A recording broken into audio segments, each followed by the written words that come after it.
Hi, this is Dr. Gregory Sadler. I'm a professor of philosophy and the president and founder of an educational consulting company called Reason.io, where we put philosophy into practice. I've studied and taught philosophy for over 20 years, and I find that many people run into difficulties reading classic philosophical texts. Sometimes it's the way things are said or how the text is structured. But the concepts themselves are not always that complicated, and that's where I come in. To help students and lifelong learners, I've been producing longer lecture videos and posting them to YouTube. Many viewers say they find them useful. What you're currently watching is part of a new series of shorter videos, each of them focused on one core concept from an important philosophical text. I hope you find it useful as well. Chapter 3 of Ayn Rand's short book, The Virtue of Selfishness, is titled The Ethics of Emergencies. And in it, she's going to set out what she thinks that a human being ought to be prepared to do for another human being in emergency situations. So she's considering emergency cases, but she's also providing an argument why looking at emergency cases is not the best way to carry out ethics and to guide our life. So she begins by saying that many people approach the subject of ethics by asking such questions as, should one risk one's life to help a person who is drowning, trapped in a fire, stepping in front of a speeding truck, or hanging by his fingernails over an abyss? Now, obviously, the last one is quite hyperbolic, but we can think of all sorts of other situations. Would you, for example, give an organ knowing that perhaps there's a risk that you'll die of the surgery to help somebody else or to help a number of other people who are about to die otherwise? And we can go on and on and on. So, these are sometimes quite far-fetched and hypothetical situations, very abstract. And sometimes, as in the case of the philosopher who did, in fact, jump in and save a drowning child at the cost of her own life, they present themselves to us existentially, and we have to figure out what we're going to do. So Rand thinks that the reason why we focus so much on these is because of the pervasive influence of altruism, and she says that it has elevated the issue of helping others into the central and primary issue of ethics. And this leads, in her view, to a sort of false dichotomy, which we're not going to worry so much about here. We're more interested in what she actually has to say about emergencies. And one of the key points that she's going to make comes up a little bit later in the essay, after she's talked about the nature of love and valuing and stuff like that. She says that it's important to differentiate between rules of conduct in two different sort of situations: emergency conditions or situations and normal conditions or situations. And she says this doesn't mean that we have a double standard of morality, that we have a bifurcated way of dealing with things.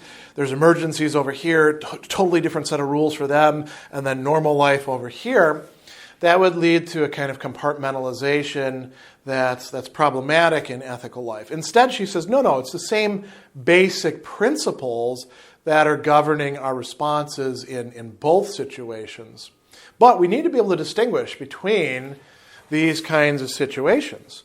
So what is an emergency? She says, an emergency is an unchosen, unexpected event, limited in time, that creates conditions under which human survival is impossible. And she gives examples: a flood, an earthquake, a fire, a shipwreck. We might think about a famine as well. We could come up with all sorts of things. But notice these conditions. So it's unchosen and unexpected, limited in time, and it creates conditions under which human survival is impossible. This could lead to some issues. We might say, well, what about situations where somebody else, whether a government or a supervillain or whoever it happens to be, created a situation in which these conditions were going to result, like, blowing up a dam and then everybody gets flooded, or, creating artificial famine. Okay, that could also probably be considered a state of emergency as well. But a state of emergency is an extraordinary time. She says, in an emergency situation, the goal is to combat the disaster, escape the danger, and restore normal conditions. So if we're thinking about, the drowning child being swept down the river, you don't, get in the river and then, save the child and then look around for more drowning children, get yourself a little house in the river and now you're the river keeper or something like that. No, you save the kid, get them out, give them CPR if needed, get them dry, and everybody goes on their way, and now the emergency's over. So, normal conditions, she says, are those which are metaphysically normal in the nature of things, appropriate to human existence. So, what are examples of this? Living on land as opposed to being flooded, right? And she says, by its nature, an emergency situation is temporary. If it were to last, human beings would die. And so she says that it's only in emergency situations that we should volunteer to help strangers if it's in our power. So she gives the example, a person who values human life and is caught in a shipwreck should help to save their fellow passengers, although not at the expense of their own life. But this does not mean that after they all reach shore, he should devote his efforts to saving his fellow passengers from poverty, ignorance, neurosis, or whatever other troubles they might have. Nor does it mean he should spend his life sailing the seven seas in search of shipwreck victims to save. So again, strong distinction between emergency situations, which call for certain kinds of responses, and ordinary situations in which those, that's not necessary, right? Those sorts of responses. So she asks, well, who should we help in emergencies? And here is where, the ethics of egoism really is central here. And she says that you shouldn't be willing to sacrifice anything whatsoever for anybody. She says, let's consider a drowning person. Is the person that's drowning a stranger or somebody that we know? If it's somebody that we're familiar with, so it's not just a blank, right? A little head bobbing along, arms coming up, then we should use the following way of thinking about things. The risk that we incur should be proportionate to the value of the person for ourselves. Not necessarily the value of the person for society, unless we care about that. So if the president of, the United States is, again, bobbing down the river, help, I'm drowning, right? And you're like, well, I don't really care about the political establishment. Don't save him, according to Rand, right? Unless you think that it really matters. As a matter of fact, with some presidents, you might be willing to say, let him drown. Let's see who's next in line, right? With other things, it's going to depend on what that person's value is to you.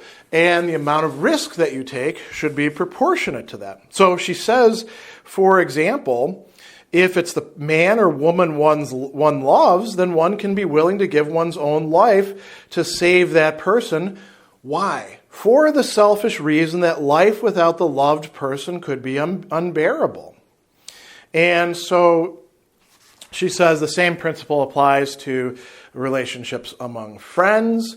If we can do things to help them and we value them, then that's a selfish act on our part because we like having the friend in good condition. And it doesn't necessarily have to be emergency things. It could be helping them out with money problems, right? Giving them time, giving them attention, all of those sorts of things. What about a case of a stranger?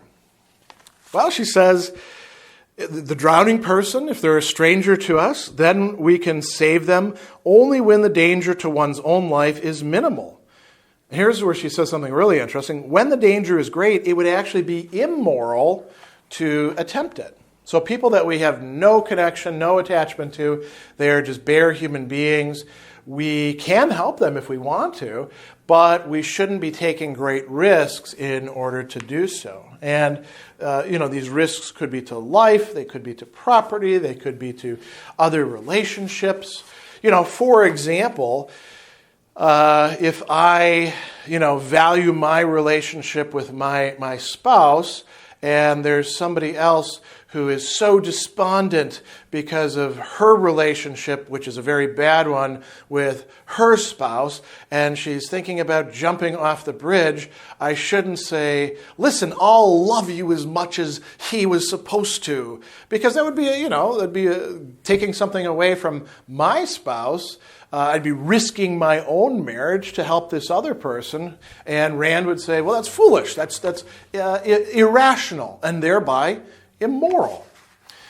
Now, she does talk about a kind of generalized respect and goodwill that we should grant to a human being in the name of the potential value they represent until and unless they forfeit it. So somebody has, shown us that they're actually a bad person. Well, we don't owe them anything. In that case, if we see them drowning, we don't have to step on their head, but we don't have to save them either. And there's this generalized sort of goodwill that takes place. So, she says, a rational person does not forget that life is the source of all values and a common bond among living things, that other people are potentially able to achieve the same virtues as their own and thus be of enormous value to him. Notice that there's still self-regarding stuff going on there. That doesn't mean that this person should regard human lives as interchangeable with their own. He just recognizes the fact that his own life is the source not only of all his values, but his capacity to values. So we can extend this, she says, respect, goodwill towards other human beings. And we say other people are of value because they're the same species as ourself. So she says it's on the ground of that generalized goodwill and respect for the value of human life that one helps strangers in an emergency and only in an emergency. And only to the degree that it's still safe for us to do so. Right? Because that generalized respect and goodwill does not compel us to risk our own lives or even, take on certainty of destruction or maiming or something like that to help others.